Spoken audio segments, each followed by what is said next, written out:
suvni olish imkoniyati bor. Hozirgi vaqtda ham bu yerda suv mavjud. Mana ko'rib turganlaringizdek suv bor. Plusi bu yerda tent bor. Qish mavsumida ham bemalol moykada issiq suv tayyorlab ishlatish, ya'ni suv muzlab qolmasligi uchun turish uchun ham hamma sharoitlar bor. Endi bu tomonga keladigan bo'lsangizlar, mana bu yerda ofis uchun joy tayinlangan, o'zi asli ofis uchun joy tayinlangan. Xohlasangiz, xohlagan boshqa xona sifatida foydalanish imkoniyati mavjud. Assalomu alaykum aziz yurtdoshlar, sizlar bilan yana men Elmurod Muqimov. Bugun Elmurod Muqimov kanalida yana bir kerakli video bo'ladi. Katta bir bino, tayyor biznes sotilmoqda. Azizlar, biznes qilmoqchi bo'lganlar uchun bu juda ham kerakli video bo'ladi. Azizlar, bu binomiz Surxondaryo viloyati Qizilqush tumani Do'stlik mahallasida joylashgan. Qizilqush tumanidagilar uchun arentorni boshida tushuntirib o'taman. Mana ko'rib turganlaringizdek, bu yonboshimizda Lochin restorani bor. Lochin restorani, bu tomoni esa o'sha o'zimizning katta shifoxonaning yoni markaz ko'chadan kirib kelganda, ya'ni katta glavniy trassadan kirib kelganda 100 metr kirgan joyda joylashgan. Bu yerda qanday shart-sharoitlar bor? Bular haqida to'liqroq ma'lumot beramiz. Narxlari hammasini birma-bir tushuntirib o'tamiz. Azizlar, kiraverishda ko'rayotganlaringizdek katta darvozasi qo'yilgan, tayyor. Azizlar, bu yerimizni avvalambor maydonini aytib o'taman. Yer maydoni 6,5 sotixdan iborat noturar joy. Kadastrida, hujjatlarda hech qanaqa muammo yo'q. Azizlar, yana bitta narsani aytamiz. Hujjatlarda hech qanaqa muammo bo'lmaydi. Olmoqchi bo'lganlar uchun buzilishga tushmaydigan joy, snosga tushmaydigan joy, arxitekturdan hujjatlar olingan yangi bino uchun. Endi esa birma-bir tushuntiramiz. Asli bu bino avtoservis uchun mo'ljallab qurilgan. Xohlagan kishi xohlagan boshqa ishini qilsa ham bo'ladi. Avtoservis uchun nima qulayliklar qilingan? Kiraverishda mana ko'rayotganingizdek moyka qilish uchun sharoit qilingan.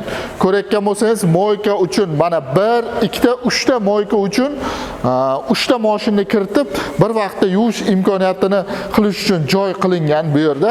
Undan tashqari esa mana bu yerda esa suvni olish imkoniyati bor. Hozirgi vaqtda ham bu yerda suv mavjud. Mana ko'rib turganlaringizdek suv bor.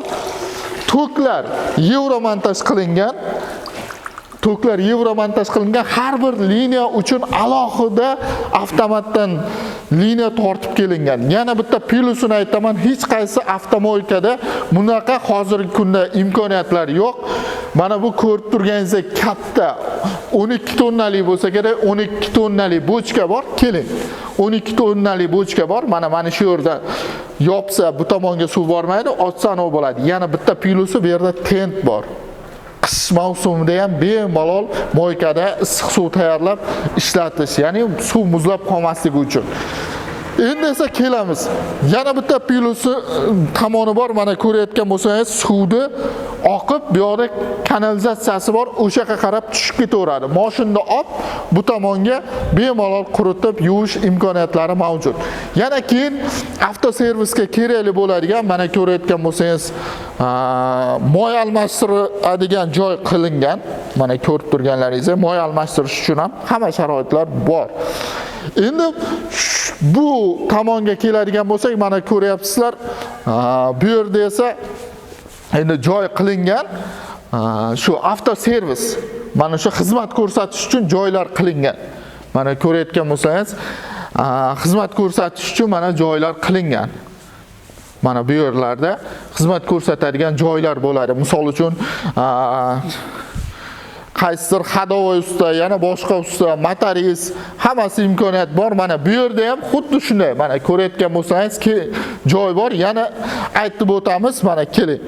Mana bu yerda krantdan keladigan suvni tortib beradigan motor qo'yilgan. Mana ko'rayotgan bo'lsangiz, tayyor montaj qilingan, hech qanaqa ish qolmagan bu montaj ishlarida qolgan narsalarda. Bu yoqda esa endi kelasizlar, avtoservis uchun yana bir qulaylik qilingan. Mana bu yoqda esa ikkita kanalizatsiya mavjud. Bittasi moykani suvi oqib ketish uchun, bittasi hojatxona uchun. Mana bu yerda ikkita bu yerda hojatxona bor.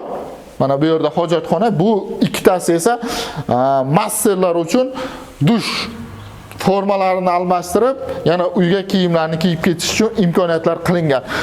Azizlar, videoni o'zi boshida aytib o'tishim kerak edi. Bino 100% pishgan g'ishtdan qilingan. Bunisi ham plus. Yerlarni ko'rayotgan bo'lsalaringiz, mana pastki tomonlarni ham tushuning. Pastki tomonlar polni steyashga qilingan, tayyor holatda turibdi. Endi kimdir qanaqadir o'zgartirish qiladigan bo'lsa, o'zlari qilib olinadi. Lekin bu yoqda svetlar, hamma narsa, toklar tortilgan. Bu binomizda ikkinchi etaj ham mavjud.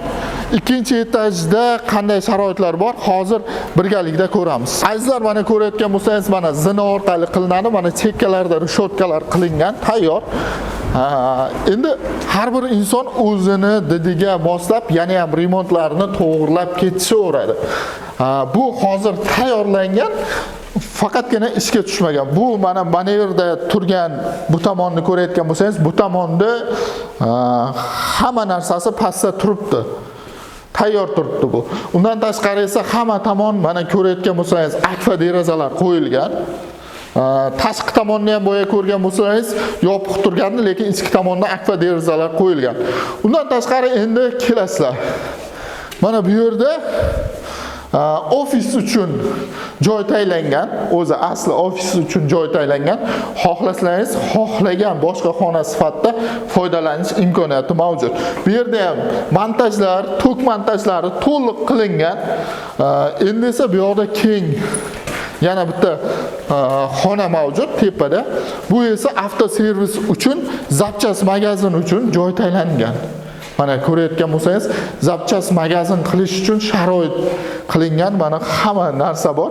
Yana bitta narsani aytib o'taman. Misol uchun kimdir aytishi mumkin, men tepani avto zapchas qilmayman. Misol uchun moykaga kelgan yoki avtoservisga kelganlar uchun tepada qanaqadir qishamgina kafe qilib qo'ymoqchi bo'lsa ham imkoniyati bor. Nima uchun? Bu mana bu bitta g'ishtdan qilingan. Mana bitta g'isht qilingan. Mana ko'rayotgan bo'lsangiz, bitta g'isht qilingan. Bemalol buztaylab keng zal qilish imkoniyati ham mavjud.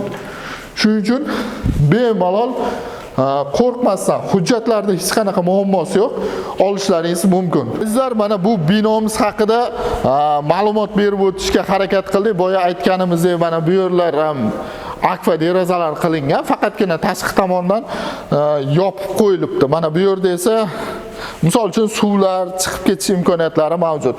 Azizlar, bu binomizni qayerda joylashganligi haqida yana bir bor eslatib o'taman. Binomiz Surxondaryo viloyati Qiziriq tumani Do'stlik mahallasiga joylashgan, mo'ljal markaziy o'zimizni katta shifoxonamizni yonida, bu yonboshida esa Lochin restorani bor, ko'plar biladi.